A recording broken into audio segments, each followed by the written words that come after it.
Masih 16 siswa ya. 16 sama Pak Yuda sama Pak Lukas. Berarti baru 14.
Ya, kita tunggu 3 menit lagi, kita mulai jam 1:05 ya. Ini jam 1:02. Nanti jam 1:05 kita akan mulai sambil nunggu yang lain biar nanti menyusul bergabung ya. Dan ketika nanti sudah dimulai, harapannya Pak Yuda minta bisa semuanya open cam, open kamera.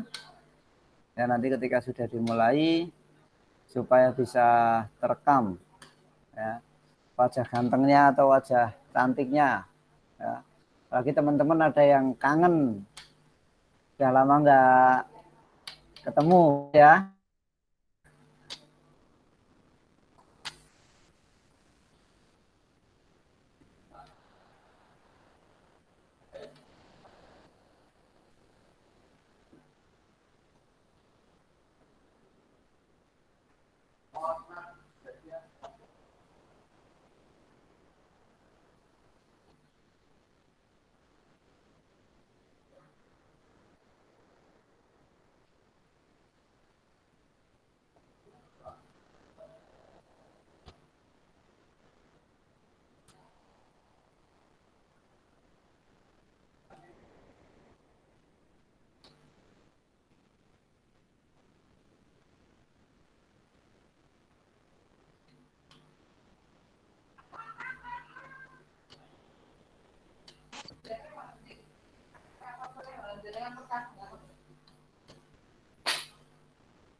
Oke, udah jam 13:05 ya.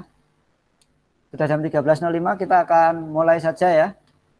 Kita akan mulai kegiatan PPK pada saat siang hari ini ya. Nanti yang akan disampaikan firman Tuhannya oleh Bapak Lukas ya.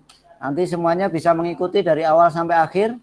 Kalau misalkan nanti jebret keluar ya silakan masuk lagi begitu ya, gabung lagi supaya bisa mengikuti sampai akhir. Dan di akhir nanti akan link presensinya. Jadi semuanya bisa presensi. Nanti untuk yang Katolik biar menjadi nilai plus untuk kalian di Pak Lukas, dan yang Kristen akan menjadi nilai plus untuk kalian di nilainya Pak Yuda. Begitu ya anak-anak ya. Kita akan mulai langsung sembari menunggu teman-teman yang lain. Sebelum kita akan memulai, kita akan berdoa terlebih dahulu. Kita akan tutup mata, kita akan berdoa menghadap hadirat Tuhan. Tuhan Yesus yang baik, kami mengucap syukur Tuhan untuk kesempatan siang hari ini. Kami boleh bersama-sama berkumpul walaupun melalui meeting, tetapi kami percaya bahwa Engkau tidak terbatas ruang, gerak, dan waktu, sehingga Engkau hadir dimanapun kami berada pada saat siang hari ini. Dan sebentar kami akan bersama-sama belajar tentang kebenaran firman Tuhan. Engkau memberkati kami sekalian yang mendengar, dan biarlah kami bukan hanya menjadi pendengar firman, tetapi kami boleh menjadi pelaku-pelaku setiap firman-Mu. Memberkati juga hamba-Mu yang akan menyampaikan, Bapak Lukas, biarlah hikmat, pimpin, biarlah menyertai hamba-Mu di dalam menyampaikan kebenaran firman Tuhan pada saat siang hari ini. Memberkati teman-teman kami yang lain yang belum bergabung. Hanya di dalam nama Tuhan Yesus kami berdoa dan kami siap menyambut kebenaran firman Tuhan pada saat siang hari ini. Amin. Baik, waktu selanjutnya saya serahkan sepenuhnya kepada Bapak Lukas yang akan menyampaikan materi atau firman Tuhan pada saat siang hari ini. Monggo. Terima kasih Pak Yuda atas waktunya dan pembukaannya. Apa kabar semua anak-anak? Baik, Pak. Baik, Pak. Selamat datang Bu Ersi. Terima kasih Pak Lukas. Ya. Anak-anak, hari ini kita akan masuk ke tema PPK.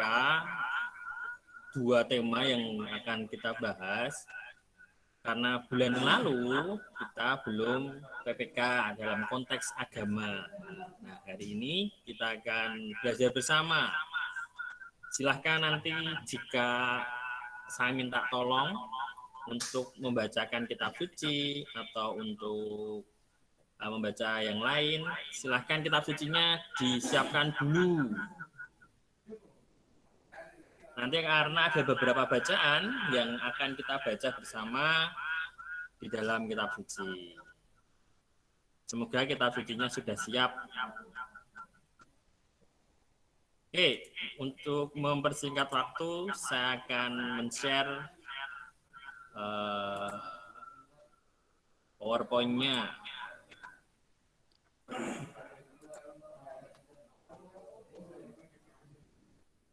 Semoga sudah keluar. Situ berjudul PPK SMP Negeri 23 Surakarta, Gotong Royong, Jalan Menuju Kemandirian Rohani. Judulnya panjang, tapi sebenarnya itu adalah dua tema PPK yang dijadikan satu. Nanti kok bisa seperti itu? Apa yang dimaksud gotong royong kok bisa adalah jalan menuju kemandirian rohani? Nanti kita akan bahas bersama. Sebelumnya kita mendengarkan lagu Kebangsaan Indonesia Raya.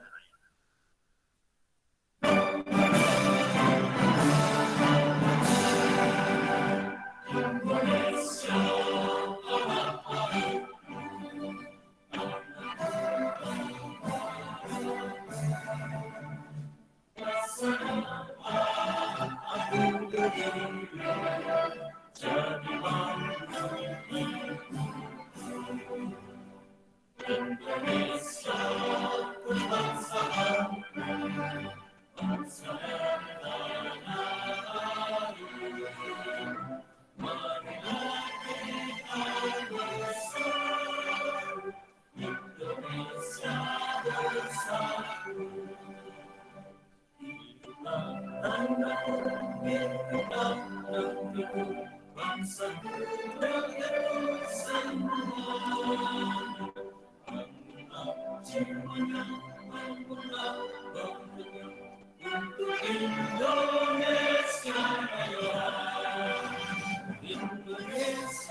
Kita lanjutkan dengan Mas PPK.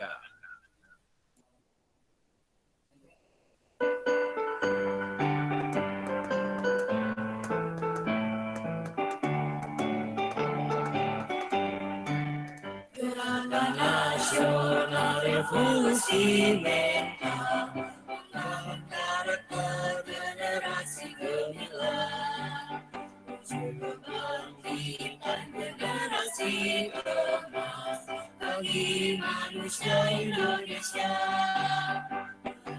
Melalui pendidikan nasional, tumbuh kembangkan moral etika bangsa. Dipekerti akhlak yang mulia, siswa berkarakter Indonesia. Religius hidupnya, nasionalis jiwanya, integritas jadi tujuannya. Mandiri hidupnya, gotong royong semangatnya, persatukan bangsa. Melalui pendidikan nasional, tumbuh kembangkan moral etika bangsa. Dipekerti akhlak yang mulia, siswa berkarakter Indonesia. Religius hidupnya, nasionalis jiwanya, integritas jadi tujuannya. Mandiri hidupnya, gotong royong semangatnya, persatukan bangsa Indonesia.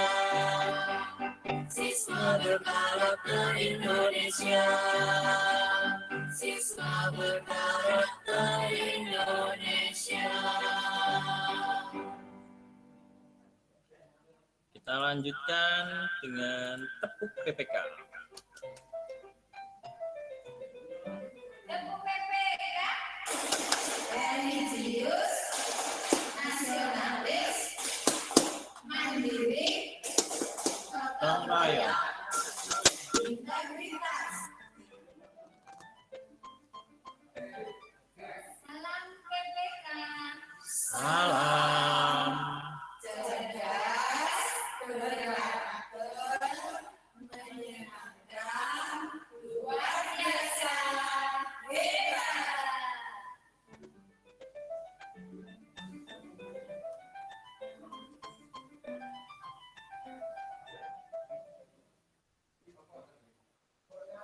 Baik. Hari ini kita belajar apa? Siapkan dulu hatimu dan Alkitabmu. Silahkan disiapkan dulu dan bacaan Alkitabnya ada Injil Lukas bab 5 ayat 18 sampai 20, surat Paulus Galatia bab 6 ayat 2 sampai 6 dilanjutkan ayat 9 sampai 10.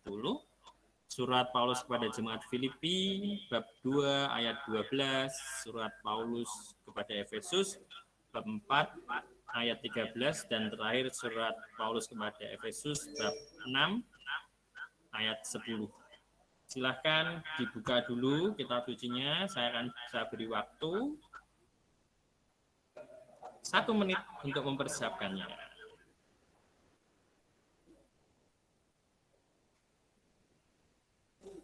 Semoga tempat untuk kitabnya sudah hafal ya, jadi bolak-baliknya nggak bingung.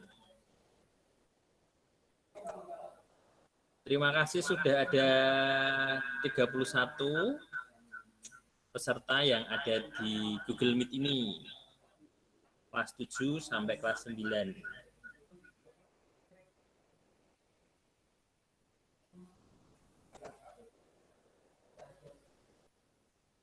Sudah semuanya?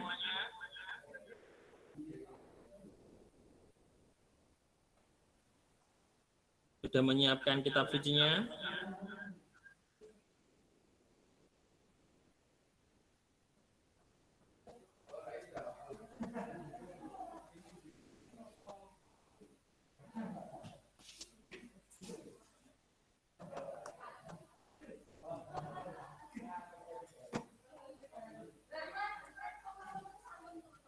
Baik, kita langsung dulu ya, sambil disiapkan kita akan melihat dulu apa arti secara umum gotong royong. Berasal dari kata gotong yang berarti bekerja dan royong yang berarti bersama. Gotong royong adalah bekerja bersama-sama demi mencapai suatu hasil yang diinginkan. Jadi, gotong royong merupakan kegiatan yang dilakukan secara bersama dan bersifat sukarela dengan tujuan untuk memperlancar suatu pekerjaan agar menjadi mudah dan ringan. Itu arti umum secara arti gotong royong. Kita samakan persepsinya dulu. Lanjut, apa arti mandiri secara umum? Dalam keadaan dapat berdiri sendiri, tidak bergantung pada orang lain, dan mempergunakan tenaga, pikiran, waktu untuk merealisasikan harapan, mimpi, dan cita-cita. Yang digarisbawahi adalah tidak bergantung pada siapapun, tapi segala sesuatu yang disiapkan oleh diri kita sendiri. Jadi tidak membutuhkan pertolongan orang lain. Itu adalah mandiri. Nah, oke. Masuk ke Injil Lukas bab 5 ayat 18 sampai 20. Saya minta bantuan siapa yang baca ya?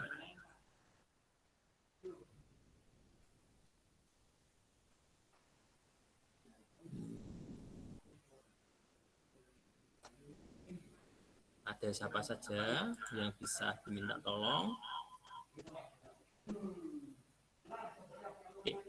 Dik Setiawan. Dik. Ya, Pak. Tolong dibaca, Dik. Ya, Pak.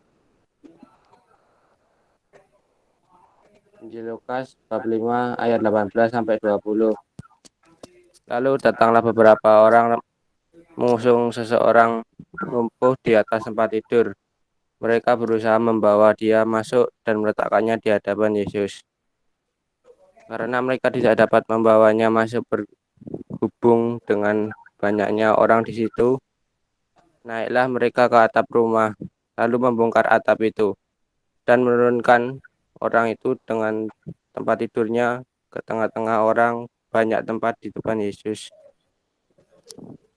Ketika Yesus melihat iman mereka, berkatalah ia, "Hai saudara, dosamu sudah diampuni."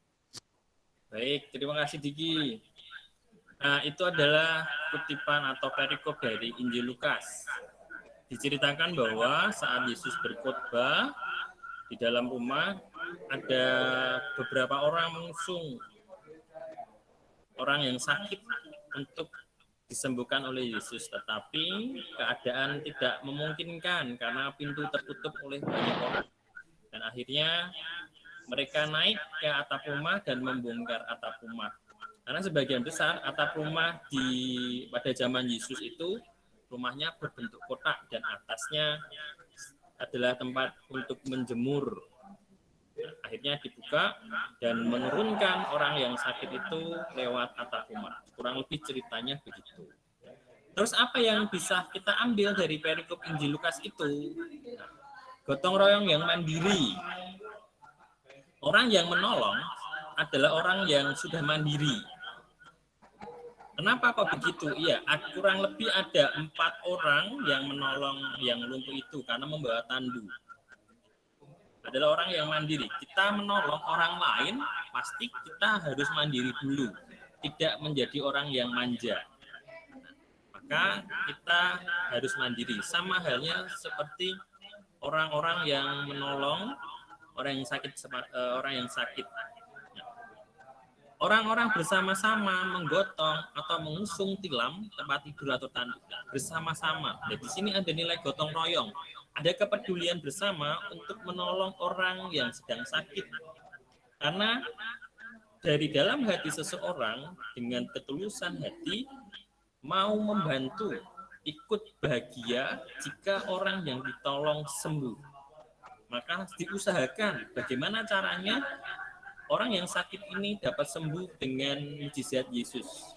Karena dengan iman yang percaya oleh orang yang menolong, percaya bahwa dengan Yesus menjamah, orang ini akan sembuh. Nah, di situ ada peristiwa iman yang luar biasa di mana orang tidak melihat siapa Yesus, tapi yakin dalam hatinya bahwa orang itu atau Yesus itu bisa menyembuhkan. Nah, itulah iman. Belum tahu bisa menyembuhkan atau tidak, tapi yakin dalam hatinya bahwa orang itu atau Yesus bisa menyembuhkan. Nah, yang ketiga, orang-orang tersebut membuka atap dan menurunkan tilam. Ini adalah usaha. Segala sesuatu yang gotong royong membutuhkan usaha bersama. Tidak mungkin satu orang saja, tetapi membutuhkan beberapa orang. Sebenarnya diceritakan di dalam Injil Markus dengan bacaan yang sama, ada 4 orang yang membawa tilam dan menurunkannya. Jadi dilakukan secara bersama-sama. Itulah gotong royong. Tidak sendiri-sendiri atau egois ya. Walaupun sebenarnya sendiri-sendiri itu adalah mandiri. Tapi di sini karena membutuhkan bantuan untuk jika yang membantu cuma 1 orang itu tidak mungkin karena membawa tilam itu. Yang keempat, orang-orang tersebut melakukan bersama dan sukarela. Gotong royong itu dilandasi dengan sukarela, tanpa ada paksaan. Kalau ada paksaan, itu namanya bukan gotong royong ya. Grundel, aduh kok koyong. Pasti kalau gotong royong itu tidak mengharapkan balasan atau imbalan apapun. Nah, gotong royong dilakukan dengan ikhlas dan sukarela. Seperti halnya kalau kerja bakti. Tidak ada uang setelah itu, tidak ada bayaran, tapi dilakukan bersama-sama secara sukarela. Apa tujuannya? Membawa orang yang lumpuh itu sembuh. Cuma satu itu, membawa orang itu sembuh. Sama halnya, gotong royong memiliki satu tujuan, yaitu sembuh. Kalau dalam cerita ini, orang yang sakit disembuhkan oleh Yesus. Tujuannya sembuh. Sama hal mandiri. Mandiri pun juga mencapai satu tujuan, yaitu untuk meyakinkan bahwa aku adalah orang yang mandiri. Dengan membantu orang lain, aku sudah mandiri. Apakah orang yang sakit itu tidak mandiri? Dalam konteks sakit, orang itu tidak mandiri. Tapi jika orang itu sehat, orang itu akan mandiri. Sama halnya dengan kita. Kita pun saat kita sakit di rumah sakit, kita membutuhkan bantuan orang lain. Walaupun sebetulnya kita adalah orang yang mandiri. Contohnya saya kemarin saat terkena COVID di rumah sakit, saya juga membutuhkan bantuan orang lain. Nah, tapi di sisi lain saya juga mandiri, ke belakang sendiri, mandi sendiri, mandiri. Tapi ada satu hal dalam konteks pengobatan, obat, saya dibantu. Seperti itu. Nah, karena mereka yakin bahwa Yesus dapat menyembuhkan, "Hai anakku, dosamu sudah diampuni." Itu dalam Markus, di Lukas, Yesus berkata, "Hai saudara, dosamu sudah diampuni." Nah, Yesus mengajarkan bahwa iman, betul-betul iman yang berasal dari dalam hati dapat menyembuhkan. Orang yang membantu orang yang sakit itu juga yakin Yesus dapat menyembuhkan walaupun orang itu belum pernah melihat Yesus. Tapi karena ada iman dari dalam hati, akhirnya disembuhkan. Entah itu dosamu, entah itu sakitmu, jika engkau percaya dalam iman, Yesus dapat menyembuhkan, kamu akan sembuh. Yang ketiga, membuktikan hukum kasih. Hukum kasih. Semoga masih ingat ya. Hukum kasih itu apa? Kasihlah Tuhan Allahmu. Ini yang pertama, dan yang kedua, kasihilah sesama manusia. Maka dari itu, ada hubungan antara vertikal dan horizontal. Ya, kita harus mandiri, kita harus mau menolong orang lain, dan ada hubungan antara manusia dengan manusia dan hubungan antara manusia dengan Tuhan. Maka orang yang mandiri, orang yang bergotong royong itu melakukan atau membuktikan hukum kasih. Hukum kasih kepada sesama, begitupun kepada Tuhan. Kita tidak bisa berkata, aku mencintaimu Tuhan, tapi kita tidak mau membantu sesama kita yang membutuhkan. Gitu. Itu pesan dari Injil Lukas. Nah, dari surat Paulus kepada jemaat di Galatia, bab 6 ayat 2 sampai 6 dan 9 sampai 10. Saya mau minta tolong pada siapa ya? Untuk membaca. Pak Yuda, tolong dipilihkan saja Pak dari yang Kristen.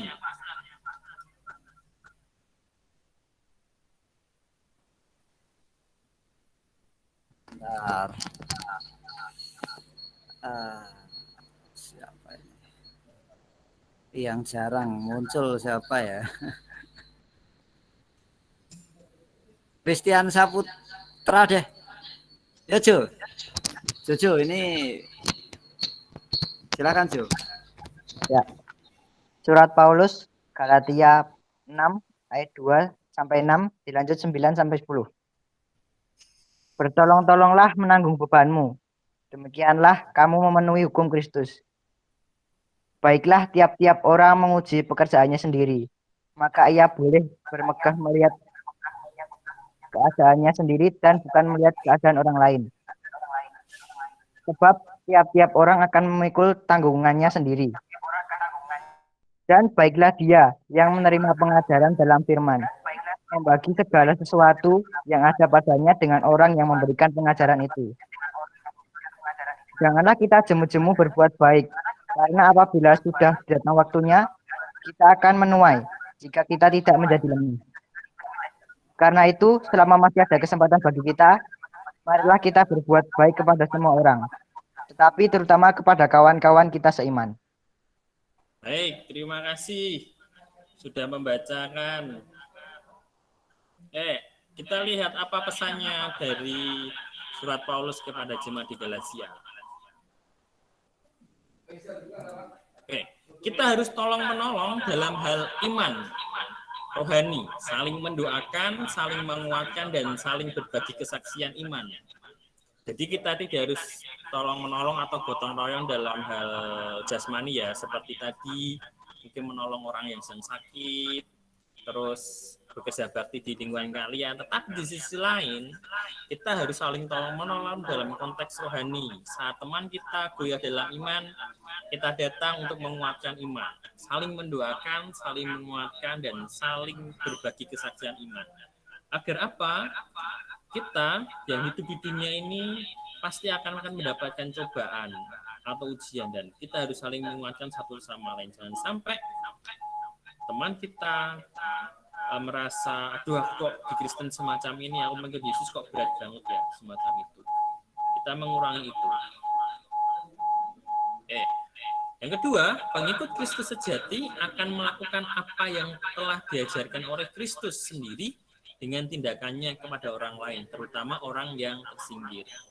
Nah, Yesus mengajarkan kepada kita bahwa kita harus menolong orang yang kurang beruntung, kurang mampu. Kita lihat apa yang diajarkan Yesus. Yesus dekat dengan orang yang kurang mampu, orang yang tersinggir, mau menyembuhkan orang yang buta, orang yang terkena penyakit borok, semacam itu, menyembuhkan orang yang tidak dapat berjalan, seperti itu. Yang disembuhkan bukan orang-orang yang mampu, orang-orang yang terkenal, orang-orang yang terpandang, tapi orang-orang yang tersingkir. Kenapa kok begitu?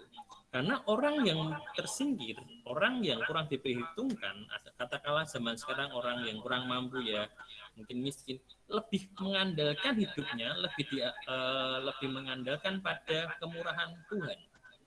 Nah, di sini kita bisa belajar dari orang yang kurang mampu, entah itu pemungut cukai, terus orang-orang yang minta-minta, pengemis.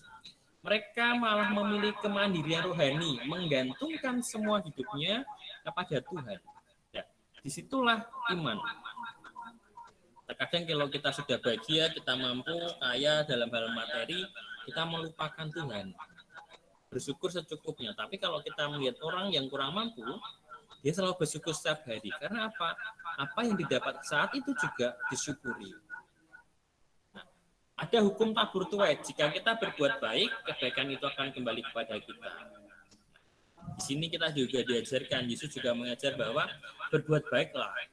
Apapun yang dilakukan oleh orang lain kepada kita, kita harus tetap berbuat baik kepada orang tersebut. Agar apa? Ya, jika kita berbuat baik, biar kebaikan itu kembali kepada kita. Pasti jika kita berbuat jahat, jika kejahatan itu kembali pada kita, kita tidak menginginkan itu. Maka janganlah berbuat jahat. Yesus pun juga tidak mengajarkan mata ganti mata, gigi ganti gigi.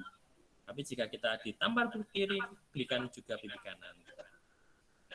Terbuka, berbuat baik kepada siapapun yang membutuhkan bantuan pertolongan tanpa melihat latar belakangnya.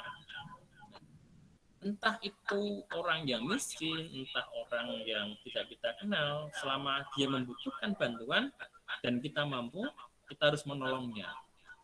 Membuktikan bahwa aku itu mandiri. Oke, dengan kemandirian kita mau terlibat aktif, kita mau berbagi, kita mau menolong. Itulah kemandirian.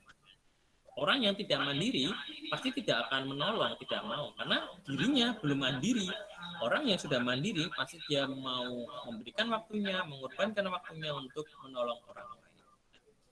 Untuk mereka yang membutuhkan, atau untuk mereka yang membutuhkan Kristus, kita menjadi alter Kristus. Maksudnya kita menjadi Kristus-Kristus yang lain lah. Di dunia ini, di saat ini pun kita adalah murid Kristus dan diharapkan kita seperti Kristus. Alter Kristus itu menjadi Kristus yang lain. Kristus yang ada dengan wajah kita masing-masing. Ajaran Kristus yang kita bagikan, yang kita wartakan, yang kita lakukan. Kenapa? Kita adalah murid-murid Kristus. Dan kita menyatakan bahwa Kristus itu ada. Di saat ini juga Kristus itu ada. Dengan apa? Wajah kita adalah wajah Kristus yang lain. Pribadi yang berani menolong adalah pribadi yang telah mandiri secara jasmani maupun rohani. Mantap itu ya, secara jasmani dan rohani mandiri. Kita pun adalah orang yang dituntut untuk mandiri secara rohani. Maksudnya bagaimana? Mandiri secara rohani itu tetap mengandalkan Tuhan. Jadi sebenarnya kita tidak bisa lepas dari Tuhan. Nah, mandiri rohani adalah pribadi yang bergantung pada Tuhan, pada penyelenggaraan Tuhan.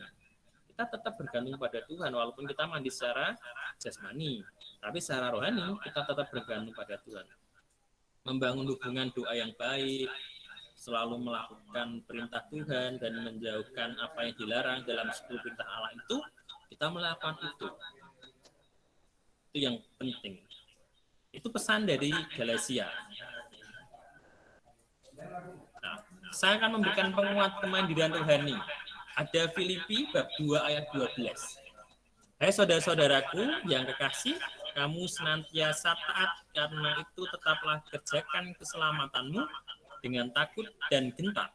Bukan saja seperti waktu aku masih hadir, tetapi terlebih pula sekarang waktu aku tidak hadir. Pesannya, hendaklah kemandirian tetap pada saat ada yang mengawasi, ataupun pada saat Anda atau kamu tidak diawasi. Jadi mandirilah, ada orang tuamu, ada gurumu, tetap mandiri. Jangan karena diawasi orang tuamu, kamu belajar baru belajar. Jangan ada gurumu, baru kamu mengerjakan apa yang ditugaskan gurumu. Ada guru atau tidak, kamu harus mandiri. Ingat, jika orang tua atau guru tidak mengawasi, kamu diawasi oleh Tuhan. Kita semua diawasi oleh Tuhan. Jangan kendor sikap mandirimu dalam mengerjakan keselamatanmu. Kita harus mengusahakan keselamatan loh ya. Walaupun keselamatan itu adalah pemberian dari Tuhan. Adalah belas kasih karunia dari Tuhan. Tapi kita harus mengusahakan keselamatan itu. Dengan apa? Hidup baik, hidup benar, hidup sesuai dengan kehendak Tuhan. Terus dari Efesus bab 4 ayat 13. Sampai kita semua telah mencapai kesatuan iman dan pengetahuan yang benar tentang anak Allah, kedewasaan penuh dan tingkat pertumbuhan yang sesuai dengan kepenuhan Kristus. Pesannya, hendaklah kamu dewasa secara rohani untuk bertumbuh dalam Tuhan secara mandiri. Janganlah dangkal pengetahuanmu tentang Allah, supaya engkau dapat mandiri dalam Tuhan. Nah, maka kita harus mau mencari dan menggali, memperdalami apa yang kita imani. Entah membaca kitab suci, membaca buku-buku rohani, dan banyak berdoa. Ingat, jangan sampai kita dangkal pengetahuan. Kalau dalam bahasa Latinnya, fides quaren intellectum. Aku beriman karena aku mengetahui apa yang diajarkan. Jadi beriman dahulu, baru mencari kebenaran tentang apa yang diimaninya.